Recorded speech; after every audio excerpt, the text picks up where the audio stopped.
తెలుగు రాష్ట్రాల్లో భారీ వర్షాలు మరియు వరదల కారణంగా సంభవించిన విధ్వంసాన్ని చూసి చెలించిపోయిన ఆంధ్రప్రదేశ్ ఉప ముఖ్యమంత్రి పంచాయతీరాజ్ మంత్రి మరియు జనసేన పార్టీ అధ్యక్షుడు పవన్ కళ్యాణ్ గారు భారీ విరాళాన్ని ప్రకటించారు.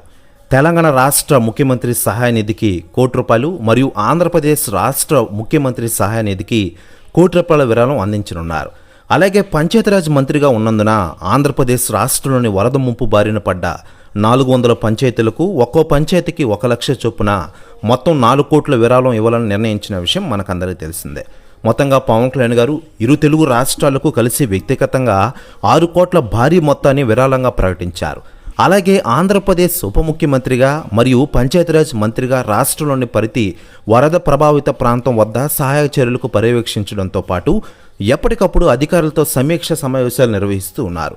ఆక్రమణల వల్లే వరదలు వస్తున్నాయని, దేశవ్యాప్తంగా ఈ ఆక్రమణలు కొనసాగుతున్నాయన్నారు పవన్ కళ్యాణ్ గారు.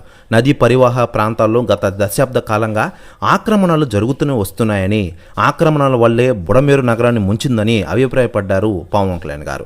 ఇదిలా ఉండగా పవన్ కళ్యాణ్ గారు చేస్తున్న ఈ సాయం గురించి రాజకీయ నాయకులు స్పందిస్తూ ఉండగా తాజాగా మాజీ మంత్రి అనిల్ కుమార్ యాదవ్ గారు స్పందించారట. ఆయన మాట్లాడుతూ పవన్ కళ్యాణ్ గారు ప్రస్తుతం ఆంధ్రప్రదేశ్ రాష్ట్ర ఉప ముఖ్యమంత్రిగా రాణిస్తున్నారు. వరుస సమీక్ష సమావేశాలు నిర్వహిస్తూ అధికారులను పరుగులు పెట్టిస్తున్నారు.